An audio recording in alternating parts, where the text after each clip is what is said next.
Have you ever desperately wanted to be seen by someone or even by something when everyone else looked away?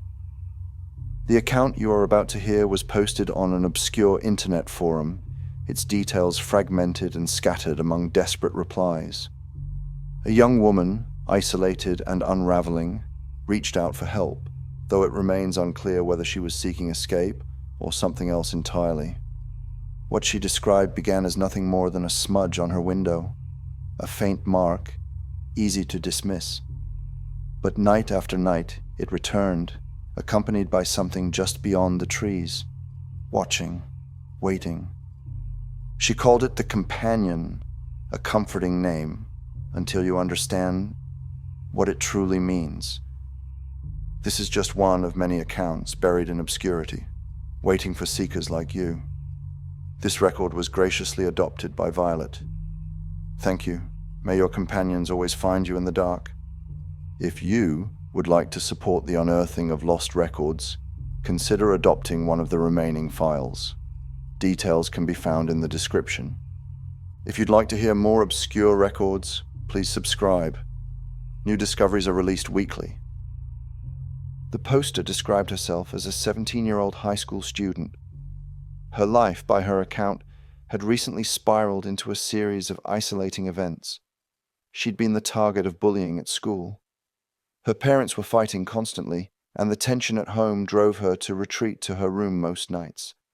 There she would withdraw, scrolling mindlessly on her phone, searching for distractions that never really came. It was during one of these nights that she first noticed the companion. She was lying in bed, staring at her screen, when she heard a faint noise at her window. At first, she thought it was just a moth hitting the glass, drawn to the light in her room. But when she looked up, she noticed a strange black smudge on the window. She described the smudge as looking like someone had used their hand to smear a thin layer of chocolate syrup on the outside of the glass. She assumed maybe her dad had washed the windows poorly and dismissed it. Each night, she continued her doom scrolling, waiting for the bliss of unconsciousness to end another day, filled with torment at school and isolation at home. Each night she heard the sound again, a soft bump, a faint squeak of glass. The sounds were so subtle it would take her a moment to consciously recognize them. By the time she looked, there was nothing there. But she thought that the smudges looked different each time. She reasoned it must be the weather altering the grime on the glass, or her imagination. But one night, curiosity overcame her. After she recognized that she had heard the sound, she moved cautiously to the window to see if anything was there. At the edge of her yard, near the line of trees that bordered the woods, she thought she saw a flash of pink duck behind a tree. It was so quick she thought she must have imagined it. No animal or stalker would skulk in pink, she thought, so she assumed it was her imagination. Still, the sight unsettled her, and she double-checked the locks on her window. The next night, after registering that she had heard the sound again, she turned to her window to see something that she could not explain away as her imagination. A crude drawing of a flower had been smeared in the grime in the corner of her window, as if by a finger. The stem was adorned with 2 simple leaves and topped with 5 petals. She moved carefully to the window and peeked outside. At first, she saw nothing. But then, from behind the same tree that she had thought she saw something duck behind the night before, something peeked out. Before describing what she saw, the poster writes, "Please don't laugh. I know it sounds ridiculous, but I swear, this is what I saw." A gloved hand emerged from behind the tree, oversized, grimy, and white. Then came the head. It had the shape of a rabbit, but its fur was faded pink. Its large plastic eyes gleamed unnaturally, and a permanent grin revealed broad plastic teeth, too perfect and polished to be real. It looked like someone wearing a mascot costume, or maybe a costume from a kid's restaurant, but she had never seen anything like it before. She should have screamed, called her parents, anything. Instead, She froze, watching as the thing raised its gloved hand and waved. Slowly, deliberately. She remembered nothing after that. She woke the next morning, convinced it had been a dream. But when she looked at the window, the bottom was filled with more crudely drawn flowers, and above them was a single word, help, punctuated with a question mark. Initially, she thought the creature might be asking for help, as if someone were trapped inside a cheesy bunny suit. But then, why her? Why not the police? As the loneliness of her day pressed down on her, another thought began to take hold. Perhaps it wasn't asking for help. Perhaps it was offering it. That night, the rain came. After another miserable day at school and an argument with her parents, she returned to her room to find the flowers washed away by the rain.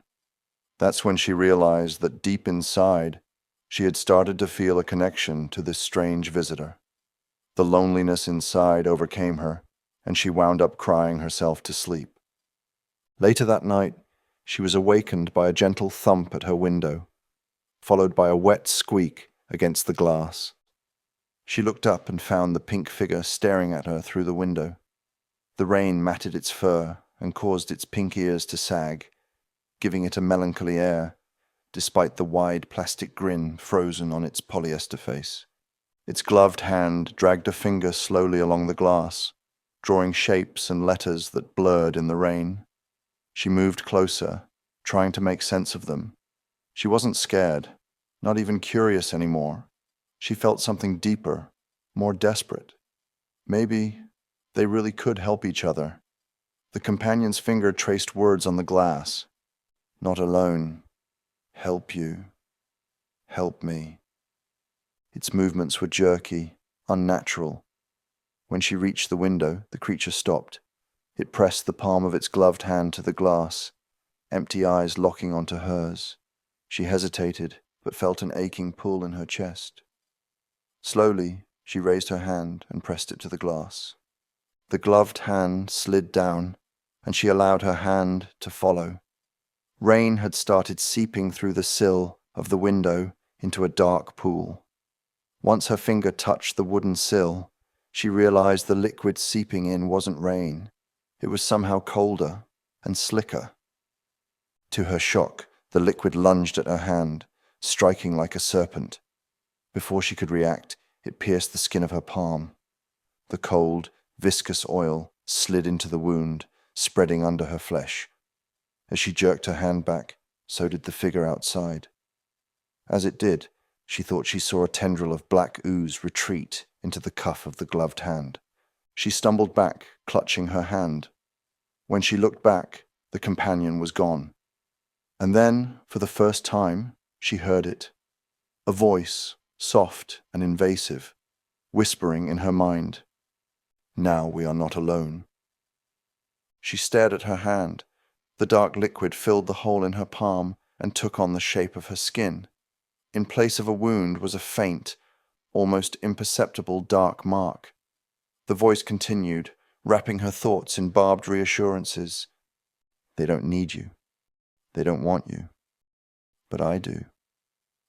The user ends her story by saying the voice whispered to her all night, weaving cruel truths with strange reassurances.